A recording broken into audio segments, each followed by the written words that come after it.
Hey everyone, today we're going to be making some churros. I'm actually going to be trying this voiceover style in my videos from now on, so please tell me if you like them or not in the comments below. The dough that we're actually using to make the churros is also used for profiteroles and eclairs. It's actually called pâte choux and it's relatively easy to make. Let's begin by making the pâte choux. So I'm going to place a medium saucepan onto the hob. And I'm going to add some water into the saucepan,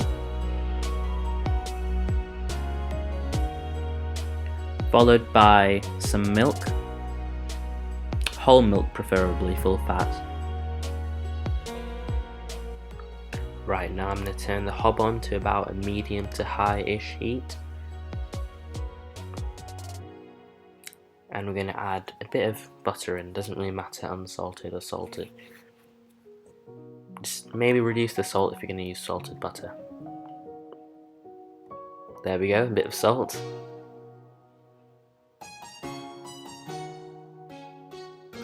And I've got some sugar as well. You can change that depending on how sweet you want the dough. Right, so I'm just going to bring this mixture to a nice rapid boil. I'll see you later in about 5-ish minutes. As you can see now, the butter is fully melted and the mixture has come to a nice rapid boil. At this point I've just lowered the heat and now we're going to go in with some flour. Give it a nice thorough mix. I probably would have used a whisk at this point actually, not a spatula, because it's easier just to get everything combined.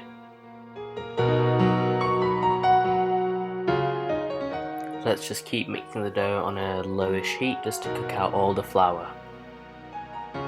So you should do this for roughly, I'd say, 5 minutes. Now that we're all done, I'm going to put this to the side. I'm actually transferring this to a nice metal bowl just to allow it to cool faster. So there we go, I'm going to get every last scrap. What I actually like to do at this point is I like to grab a spatula and sort of smear the dough along the sides of the metal bowl. This just allows our dough to cool down faster so that when we add our eggs in later, they don't end up scrambling inside our dough. Now our dough is finally cooled. We've let it sit for about 10 minutes. Now there's no more steam coming off of it, so we're safe to add our eggs.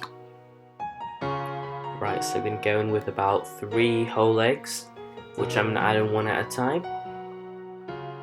I'm going to get my spatula and now just sort of combine the egg into the dough. At first it will look like it just won't come together, but it will, I promise you. It'll look like a scrambly mess at first, but then it'll get super smooth and shiny. Now our dough is becoming smoother and shinier, which indicates it's now ready for the next egg. Yes, let's pop another egg in. I'm going to repeat the same process, so we're just going to mix it until it's nice, smooth and shiny, and then add the next egg in.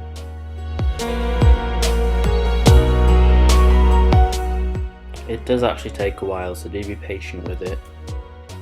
You could also use a hand mixer or a stand mixer if you've got one to make the job a lot easier. Finally, our dough is beginning to sort of come together now. It's ready for the last egg. Here goes the last egg.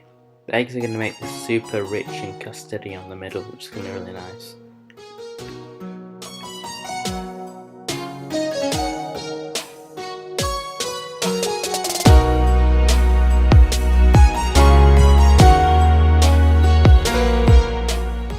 Finally, let's add a bit of vanilla extract, which will pair really nicely with the cinnamon, the chocolate that we've got going on later on.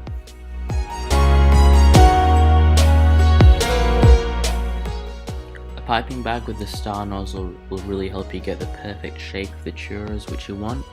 But if you're not worried about looks and you just want the taste, then you can just use a Ziploc bag with the corner cut out using a pair of scissors, which will also work the same way.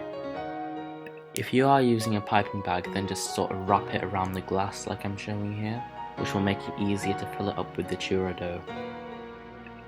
So you just want to fill up the piping bag as much as you can without overflowing, as I'm doing here.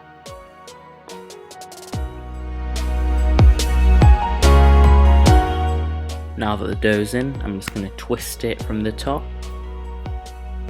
to lock in all the dough so it doesn't leak out. So I'm just going to set this dough aside while we make our delicious chocolate sauce, which is going to pair perfectly with those piping hot churros. So I've got some dark chocolate in a bowl, and I'm going to add some whole milk, full fat. Then I'm going to add a sprinkle of salt, followed by a pinch of cayenne pepper or chili powder, whichever you have. Chili and chocolate is honestly such an underrated combination. You've got to try it. I'm just going to pop this in the microwave for about 30-second intervals until it's fully melted. Now that our chocolate sauce is all done, we're going to start to fry our churros.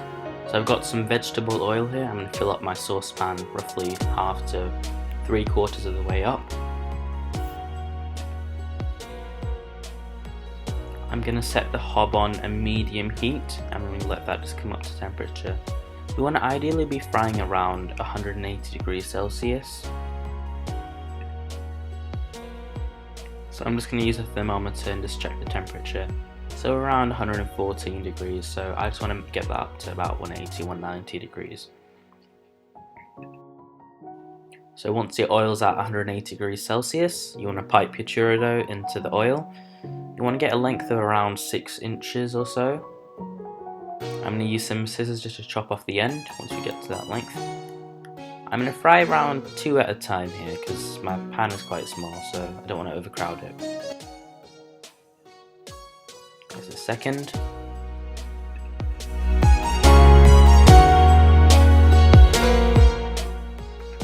So I want to fry these for around 5 to 7 minutes or until they're nice and crisp and golden all over.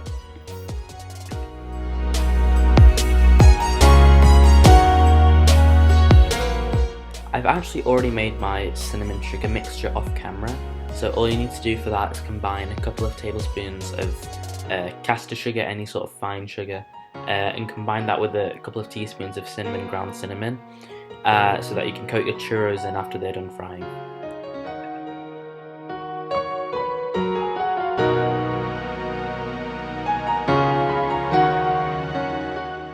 Now that our churros are golden and crisp, we want to remove them from the hot oil and place them onto some paper towel just to drain for a couple of seconds, and then you just want to toss them in some cinnamon sugar like I've done here, which look really nice. And here's our final result, guys. We hope you enjoyed this recipe, and be sure to give this video a like and thumbs up, and be sure to subscribe and try out this recipe and leave your reviews in the comments box below. Thanks and bye!